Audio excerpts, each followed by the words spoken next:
정오 종합뉴스.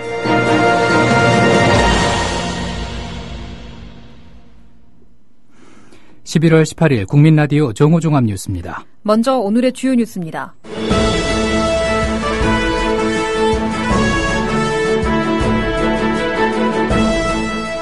세월호 참사 특별조사위원회는 오늘부터 닷새간 단독으로 세월호 수중조사를 시행합니다.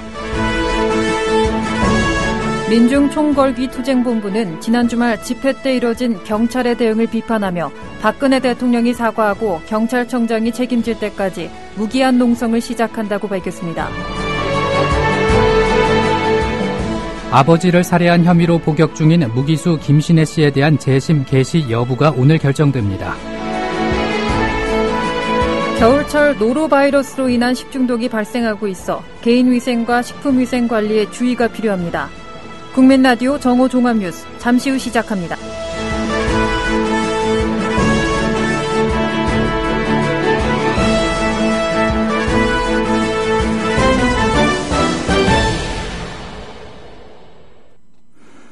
세월호 참사 특별조사위원회는 오늘부터 닷새간 단독으로 세월호 수중조사를 시행합니다. 특조위는 지난 9월 말부터 해수부와 세월호 인양업체인 상하이 셀비지와 협력을 추진해왔지만 더는 진전될 수 없는 상황이라고 판단해 이같이 결정했다고 설명했습니다. 이번 조사에서는 세월호 침몰과 관련해 조타기와 계기판 등의 오작동 여부를 파악하기 위해서 선체 내부와 외부의 현재 상황을 기록하고 보존하는 작업이 진행될 예정입니다. 국가인권위원회가 지난 14일 민중총궐기 집회 당시 경찰의 과잉 진압 논란과 관련해 인권침해 행위에 해당하는지 조사합니다. 인권위 관계자는 집회 당시 발생했던 인권침해 상황이 중대하다고 판단해 당일 상황에 대한 기초조사를 진행하고 있다고 말했습니다. 인권위법 30조는 인권침해나 차별행위가 있다고 믿을 만한 상당한 근거가 있고 그 내용이 중대하다고 인정할 때에는 인권위가 직권으로 조사할 수 있다고 규정하고 있습니다. 중점 조사 대상은 경찰이 집회 참가자를 해산시키는 과정에서 물대포, 캡사이신 등을 과도하게 사용했는지 등을 과잉 진압했는지 여부로 가릴 예정입니다. 새정치민주연합 문재인 대표는 지난 주말 서울 광화문 집회에서 물대포를 맞고 생명이 위독한 농민과 관련해 박근혜 정부는 독한 정부가 아니라 착한 정부가 되길 바란다고 말했습니다. 문 대표는 오늘 최고위원회의에서 피해 농민은 현재까지 의식불명 상태고 뇌출혈과 뇌부종이 심해 사경을 헤매고 있다며 정부는 당리당략을 떠나 진심으로 쾌유를 비는 것이 도리라며 이같이 밝혔습니다. 그러면서 박근혜 정부는 쌀값 폭락으로 못 살겠다는 농민에게 살인적 폭력 진압으로 대답했다며 공권력은 국민을 상대로 남용돼서는 절대 안 된다고 강조했습니다. 민중총궐기 투쟁본부는 지난 주말 집회 때 이뤄진 경찰의 대응을 비판하며 박근혜 대통령이 사과하고 경찰청장이 책임질 때까지 무기한 농성을 시작한다고 밝혔습니다. 투쟁본부는 경찰이 과잉 진압을 해 많은 참가자들이 부상을 당했다며 특히 고압 물대포 난사는 미필적 고의에 의한 살인미수라고 주장했습니다. 이들은 매일 저녁 7시 서울대병원 앞에서 촛불 집회를 열며 경찰의 과잉 진압을 규탄하고 경찰의 물대포에 위중한 상태인 백 씨의 쾌유를 빌 계획입니다. 촛불 집회 현장을 어제 뉴스K 영상으로 들어보시겠습니다. 선량한 농민 살인 진압한 강신명 경찰청장 파면하라! 파면하라! 파면하라! 파면하라! 백남기 농민의 쾌유를 기원합니다! 저도 그날 그 자리에 같이 있었습니다. 70이 다 돼가시는 그 농민분이 불법에 맞서 그리고 우리의 분노를 전하기 위해 그 자리를 꼿꼿하게 지키셨을 때 그 쏟아지는 체류액을 저는 피했습니다. 그 어르신의 대학생 때는 지금 대통령의 아버지한테 고문당하고 쫓기고 맞고 그래도 이 땅의 민중이기에 우리를 살리기 운동본부로 가셔서 정말 한 번의 농민으로 이 나라의 미천이 될 농사를 말없이 짓고 있었던 그분에게 박근혜 대통령과 공권력은 이른이 다 된 그분에게 또다시 체류액으로 사경을 해내게 만들었습니다. 그런데 말입니다. 공권력으로 그 짓을 해놓고 어떻게 면회 한 번 안 옵니까? 자기네 지시로 무고한 국민이 죽어가는데 어떻게 병실 한 번 찾아오지 않습니까? 우리는 국민이 아닙니까? 다음 소식입니다.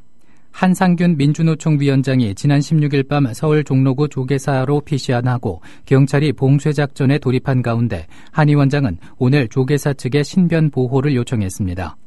민주노총은 이날 상황 브리핑을 통해서 한 위원장이 조계사 측의 신변 보호와 함께 현재 시국 문제에 대해서 조계사 화쟁위원회의 중재를 요청했다고 밝혔습니다.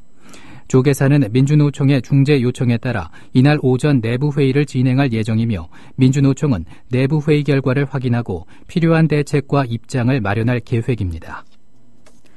아버지를 살해한 혐의로 복역 중인 무기수 김신혜 씨에 대한 재심 개시 여부가 오늘 결정됩니다. 광주지방법원 해남지원은 오늘 오후 김 씨에 대한 재심 개시 여부와 이유를 재판장이 직접 발표합니다.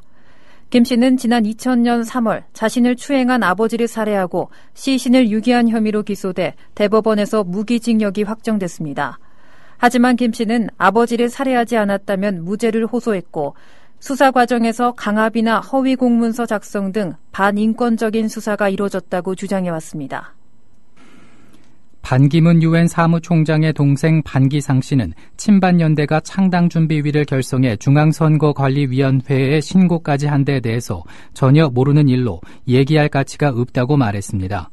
반기상 씨는 오늘 한 라디오 방송 인터뷰에서 친반연대 사람 자체도 모르고 연세도 드셨던데 자중했으면 좋겠다면서 이같이 말했습니다. 반 씨는 친반연대 결성 후 연락을 해왔느냐는 질문에 그 사람들은 신문을 보고 처음 알았고 연락을 해온 적도 없다고 답했습니다. 새누리당과 정부가 테러 방지 종합대책에 예산 1,000억 원을 추가 배정하기로 했습니다. 특히 생화학 테러 대비 예산에 260억 원이 투입되고 국가기관망에 대한 검문 검색도 대폭 강화됩니다. 또 철도를 포함한 국가기관망에 대한 검문 검색 강화를 위해 엑스레이 장비도 추가 구매하기로 했습니다. 그러나 야당은 테러 방지법 필요성에는 공감하지만 수사 보안 당국의 개인정보 수집에 따른 인권 침해 가능성에 우려를 표하고 있습니다. 특히 국정원이 테러 예방의 컨트롤 타워 역할을 맡는 데 대한 거부감이 커 법률안 재개정 과정에서 진통이 예상됩니다. 정부가 시리아 등 6개 여행 금지 국가에 예외적으로 입국할 수 있는 요건을 강화하기로 했습니다. 기존에는 긴급한 인도적 활동을 수행 또는 지원하는 경우에는 예외적으로 여행 금지국에 입국할 수 있었습니다. 하지만 앞으로는 국외에 있는 배우자와 본인 또는 배우자의 직계 존비속이나 형제자매의 사망이나 사고 등 긴급한 인도적 사유가 있어야 합니다. 정부는 이 같은 내용을 담은 여권법 시행령 개정안을 입법 예고했습니다. 현지 시각 17일 독일 하노버에서 열릴 예정이었던 독일과 네덜란드 국가대표팀 간 친선 축구 경기가 폭탄 테러 위협 때문에 취소됐습니다. 경찰은 4만 9천 명의 관중을 수용할 수 있는 하노버 스타디움에 폭탄을 터뜨리겠다는 협박이 경기 시작 1시간 30분 전에 있었고 관중 출입문을 개방한 15분 뒤에도 재차 위협이 있었다고 밝혔습니다. 이날 경기는 앙겔라 메르켈 독일 총리를 포함한 다수의 정부 관계자들도 관전할 예정이었습니다. 경찰이 수색 작업을 벌였으나 폭탄은 발견되지 않았고 테러 위협과 관련해 아직 체포된 사람도 없는 것으로 알려졌습니다. 강원 삼척에 있는 동양시멘트 하청 근로자들이 제기한 부당해고 구제 신청에 대해서 강원지방노동위원회에 이어 중앙노동위원회도 하청 근로자들의 손을 들어줬습니다. 민주노총 산하 강원 영동지역 노조 동양시멘트 지부에 따르면 중노위는 동양시멘트에서 하청 근로자로 일하다가 해고당한 근로자 55명이 제기한 부당해고와 부당노동행위 구제 신청을 각각 인정하는 판정을 내렸습니다. 이들 근로자는 동양시멘트 삼척공장에서 원청의 작업 지시를 받고 정규직과 같은 일을 하면서도 임금은 절반가량밖에 받지 못하다 지난 2월에 해고됐습니다. 서울시는 저소득 취약계층이 따뜻한 겨울을 보낼 수 있도록 복지 사각지대를 발굴하고 지원하는 희망온돌 따뜻한 겨울나기 사업을 펼칩니다. 서울시는 연말까지 고시원이나 여관, 찜질방 등에 거주하는 주거위기 가정에 대한 일제조사를 벌여 한 가구에 300에서 500만 원을 임차 보조금으로 지원할 계획입니다. 또 전문가들은 재능기부와 민간 후원 등으로 최저생계비 200% 이하 저소득 취약계층 중 독거 어르신과 한부모, 장애인 가정 등 7천여 가구의 보일러 무상 점검과 수리 등도 해줍니다.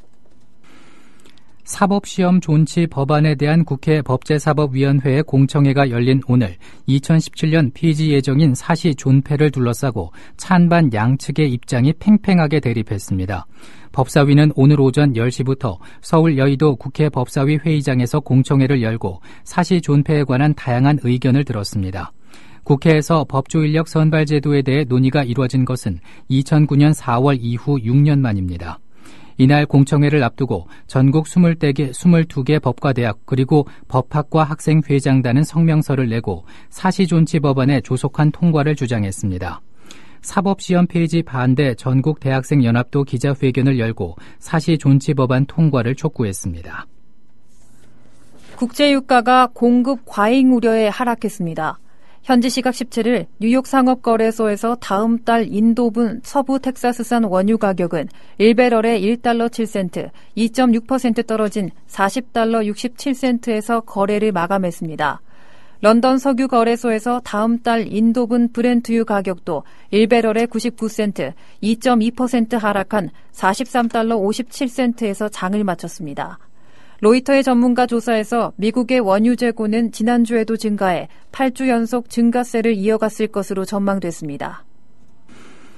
한양대학교가 음식 배달 오토바이 출입을 막기로 해 일부 학생들이 반발하고 있습니다. 한양대는 음식 배달 오토바이가 난폭 운전을 해 학생들의 안전을 위협한다는 이유로 오는 23일부터 교내 출입을 전면 제한하기로 했습니다. 또 택배나 퀵서비스 오토바이도 보행이 잦은 교내 3곳을 지나가지 못하도록 제한하기로 했습니다. 날씨입니다. 오늘은 전국이 흐리고 비가 내리겠습니다. 강원 산간에는 눈이 약간 쌓이면서 도로가 미끄러운 곳도 있겠습니다. 낮 최고 기온은 전국이 10도에서 16도로 어제보다 낮겠습니다. 서울의 지금 기온은 11.8도입니다. 정오종합 뉴스를 마칩니다. 제작 이정일, 진행의 정승조, 신지혜였습니다. 국민라디오